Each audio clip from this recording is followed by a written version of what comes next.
Hello दोस्तों, आपके YouTube channel हम सबका जीके जीएस में आपका स्वागत है। आइए आज हम बात करने वाले हैं भारत में विश्व प्रसिद्ध ज्योतिर्लिंग के बारे में। जो कि ज्योतिर्लिंग 12 को है भारत में, उन्हीं के बारे में आज हम चर्चा करेंगे। तो विश्व में प्रसिद्ध कितने 12 ज्योतिर्लिंगों के बारे में हम चर्चा करेंगे। तो चलिए शुरू करते हैं। अगर बात करें ज्योतिर्लिंग की, तो सबसे पहला जो ज्योतिर्लिंग था वो था सोमनाथ ज्योतिर्लिंग। सोमनाथ जो कि गुजरात में है। सोमनाथ ज्योतिर्लिंग की बात किया जाए तो 12 ज्योतिर्लिंग में यह पहला ज्योतिर्लिंग था। यह द्वारिका ज्योतिर्लिंग तीर्थ की शुरुआत की प्रतीक है। क्या बताएं यह द्वादश ज्योतिर्लिंग तीर्थ यात्रा की शुरुआत का प्रतीक है। तो पहला हो गया। दूसरा जो है मल्लिका अर्जुन ज्योतिर्लिंग आंध्र प्रदेश। कौन सा है? मल्लिका अर्जुन ज्योतिर्लिंग आंध्र प्रदेश में। इसे दक्षिण का कैलाश भी कहा जाता है। इसे क्या कहते हैं हम लोग? दक्षिण का कैलाश भी कहा जाता है। और यह भारत का सबसे बड़ा शैव मंदिर में से एक है। और इस स्थान पर शक्तिपीठ और ज्योतिर्लिंग एक साथ रहते हैं। कहाँ पर? मल्लिका अर्जुन ज्योतिर्लिंग जो आंध्र प्रदेश में। ये दूसरा हो गया। तीसरा है महाकालेश्वर ज्योतिर्लिंग जो मध्य प्रदेश में। महाकालेश्वर ज्योतिर्लिंग कहाँ है? मध्य प्रदेश में यह है। महाकालेश्वर ज्योतिर्लिंग 7 मुक्ति स्थानों में से एक है। इस लिंग को 12 महाज्योतिर्लिंगों का स्वयंभू माना जाता है। क्या? स्वयंभू माना जाता है। कहाँ? यह मध्य प्रदेश। महाकालेश्वर ज्योतिर्लिंग कहाँ है? मध्य प्रदेश में।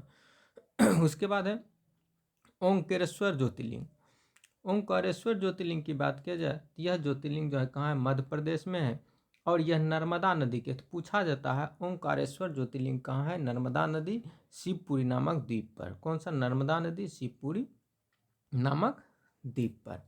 उसके बाद जो आता है बैद्यनाथ ज्योतिर्लिंग जो कि झारखंड में है, जो कि बहुत ज़्यादा प्रसिद्ध है। सुल्तानगंज से सावन के महीने में जल भर के देवघर के लिए यानी झारखंड के लिए हम लोग जाते हैं बैद्यनाथ धाम। यह ज्योतिर्लिंग पूजा करने में मोक्ष की प्राप्ति होती है। और कहा जाता है कि अजय होने के लिए रावण ने यह शिवलिंग को शिव की पूजा की थी। मतलब अजय होने के लिए रावण ने यह शिवलिंग की स्थापना की थी यानी बनाया था। उसके बाद भीमाशंकर ज्योतिर्लिंग। भीमाशंकर ज्योतिर्लिंग जो महाराष्ट्र में है। कहाँ है? महाराष्ट्र में भीमाशंकर ज्योतिर्लिंग भीमा नदी के तट पर। भीमाशंकर भीमा नदी के तट पर। और यह कुंभकर्ण के द्वारा, कुंभकर्ण के पुत्र जो था उससे संबंधित है। किससे? कुंभकर्ण के पुत्र से यह संबंधित। कौन सा? भीमाशंकर ज्योतिर्लिंग। उसके बाद रामनाथ स्वामी ज्योतिर्लिंग। अगर रामनाथ स्वामी ज्योतिर्लिंग तमिलनाडु में है। कहाँ है यह रामनाथ स्वामी ज्योतिर्लिंग? तमिलनाडु में। यह मंदिर रामेश्वर भगवान राम को प्रतिष्ठित करता है। अधिक प्रमुखता से लंबे अलंकृत गलियारे और मीनारे और 36 तीर्थ कम है। मतलब कितने हैं? 36 गो तीर्थ। कहाँ है? रामनाथ स्वामी ज्योतिर्लिंग तमिलनाडु में। उसके बाद बात करते हैं नागेश्वर ज्योतिर्लिंग। अगर नागेश्वर ज्योतिर्लिंग की बात किया जाए, नागेश्वर ज्योतिर्लिंग की विशेषता जो है, महत्व है, क्योंकि सभी प्रकार की विष से रक्षा प्रतीक है। मतलब विष के से रक्षा का प्रतीक है। कौन सा यह? नागेश्वर ज्योतिर्लिंग। कहाँ है यह? गुजरात में। कहाँ है? गुजरात में। उसके बाद आता है काशी विश्वनाथ ज्योतिर्लिंग जो उत्तर प्रदेश में है। काशी विश्वनाथ ज्योतिर्लिंग। और इस मंदिर में भगवान शिव का सबसे प्रिय कहा जाता है। और लोगों का मान्यता है कि यहाँ मरते हैं तो उन्हें मुक्ति मिलती है। और जो यहाँ मरते हैं उन्हें क्या मिलती है? मुक्ति मिलती है। इसीलिए कहा जाता है इसे काशी विश्वनाथ ज्योतिर्लिंग उत्तर प्रदेश। कहाँ है? उत्तर प्रदेश में। उसके बाद त्र्यंबकेश्वर ज्योतिर्लिंग महाराष्ट्र में है। जो है कहाँ? त्र्यंबकेश्वर ज्योतिर्लिंग महाराष्ट्र में। मान्यता है त्र्यंबकेश्वर ज्योतिर्लिंग सबसे मनोकामनाएं पूरी करने वाली है। और यह मंदिर गोदावरी नदी के उद्गम स्थल कहाँ पर है? कौन सा? गोदावरी नदी के उद्गम स्थल पर। कहाँ? त्र्यंबकेश्वर ज्योतिर्लिंग जो कहाँ है? महाराष्ट्र में है। उसके बाद केदारनाथ। कौन सा? केदारनाथ ज्योतिर्लिंग की। केदारनाथ भारत के, जो कि उत्तराखंड में केदारनाथ कहाँ है? उत्तराखंड में। भारत के सबसे पवित्र स्थलों में से एक है।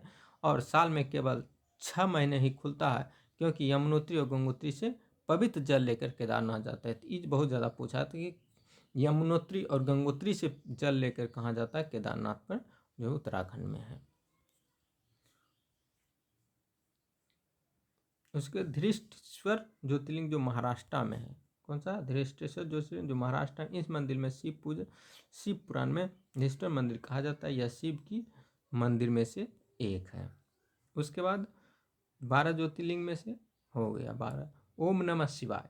ओम नमः शिवाय यह जो है कार्य समस्याओं से चिंता ना करें, ज्योतिर्लिंग मंदिर पर जाएं और भगवान शिव की पूजा। कहा जाता है कि भगवान के अगर ऐसा माना जाता है कि भगवान में आध्यात्मिकता की उच्च स्तर पर पहुंच जाता है तो ज्योतिर्लिंग को अग्नि के स्तंभ के रूप में पृथ्वी को भेदते हुए देख सकते हैं। क्या कहा जाता है, मतलब अग्नि के रूप में, स्तंभ के रूप में पृथ्वी को भेज सकते हैं, ऐसा कहा जाता है। किसके बारे में, कि अगर जो आध्यात्मिक, उच्च आध्यात्मिक पहुंच जाता उसके लिए।